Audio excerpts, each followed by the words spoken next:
អ្នកជំនាញបារម្ភពីមេរោគខ្មោចឆៅបន្ទាប់ពីផ្ទាំងទឹកកករលាយ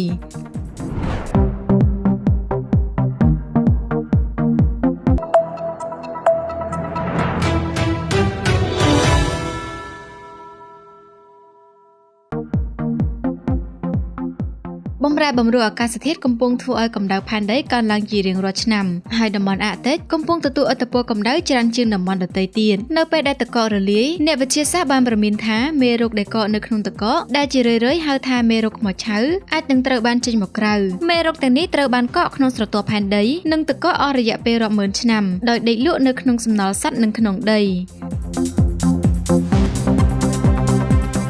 ជាច្រើនឆ្នាំមកនេះអ្នកវិទ្យាសាស្ត្របានដឹងថាមេរោគដែលកកហើយនៅតែអាចឆ្លងបានការស្រាវជ្រាវបានធ្វើឲ្យមេរោគដូចជា Picovirus cybericum ដែលបង្កអស់រយៈពេលជាង 30,000 ឆ្នាំនិង Amoeba ដែលបង្កអស់រយៈពេលជាង 48,500 ឆ្នាំដឹងខ្លួនឡើងវិញការសិក្សាទាំងនេះបញ្ជាក់ថាមេរោគដែលកកអាចឆ្លងដល់សារពាង្គកាយមានជីវិតបើទោះបីជាវាត្រូវបានកកអស់រយៈពេលរាប់ម៉ឺនឆ្នាំក៏ដោយទឹកកកដែលផ្ទុកវីរុសកករលាយលឿនជាងការរំពឹងទុកទៅទៀតហើយការរកឃើញនាពេលថ្មីៗនេះនៅក្នុងផ្ទាំងទឹកកករបស់ប្រទេសចិនបានបង្ហាញពីមេរោគកកចំនួន 1,700 ដែលភាគច្រើនមិនធ្លាប់មានពីមុនមកបើទោះបីជាមេរោគទាំងនេះមានសុវត្ថិភាពនៅពេលដែលវានៅតែកកក៏ដោយប៉ុន្តែការរលាយទឹកកកអាចធ្វើឲ្យពួកវាចេញមកបរិស្ថានខាងក្រៅដែលបង្កគ្រោះថ្នាក់ដល់សត្វប្រព័ន្ធអេកូឡូស៊ីនិងមនុស្សសេណារីយ៉ូដែលគួរឲ្យព្រួយបារម្ភបំផុតគឺនៅពេលដែលមេរោគឬបាក់តេរីឆ្លងដល់សត្វមុនហើយបន្ទាប់មកវានឹងរីករាលដាលដល់មនុស្សដែលនេះជាបាតុភូតមួយហៅថាជំងឺឆ្លងពីសត្វទៅមនុស្សឬ zoonotic នៅតំបន់អាកតិចហានិភ័យទាំងនេះនឹងត្រូវបានកើនឡើងដោយសារតែប្រព័ន្ធអេកូឡូស៊ីនៅរបាំងរវាងមនុស្សនិងសត្វកំពុងផ្លាស់ប្ដូរយ៉ាងឆាប់រហ័សដោយសារការរលាយទឹកកកដូចជាកាលពីឆ្នាំ 2016 ជំងឺឆ្លង Anthrax ដែលរត់ចេញពីគ្រោងឆ្អឹងសាកសពសត្វដែលកកបន្ទាប់ពីទឹកកកបានរលាយក្នុងតំបន់ស៊ីបេរីដែលធ្វើឲ្យប៉ះពាល់ដល់ជីវិតមនុស្សរាប់រយនាក់សោកនាដកម្មនេះបញ្ជាក់យ៉ាងច្បាស់ថាមេរោគជំងឺដែលកកហើយអាចនឹងលេចឡើងនៅពេលដែលផ្ទាំងទឹកកកស្រទាប់ផែនដីរលាយ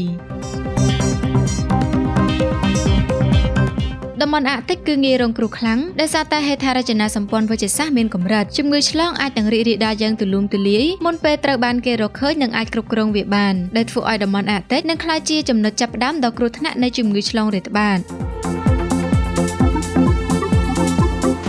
អ្នកវិទ្យាសាស្ត្របានប៉ាន់ប្រមាណវីរុសជាង 4,000 លានអាចរត់ចេញពីផ្ទាំងទឹកកកស្រទាប់ផែនដីជារៀងរាល់ឆ្នាំហើយបើសូម្បីតែប្រភេទតូចៗមួយក៏អាចបង្កគ្រោះថ្នាក់នោះបរិមាណវីរុសដ៏ច្រើនសន្ធឹកដែលអាចរត់ចេញមកនេះនឹងធ្វើឲ្យមានគ្រោះថ្នាក់ខ្លាំងពិបាកនឹងអើពើជាមិនខាន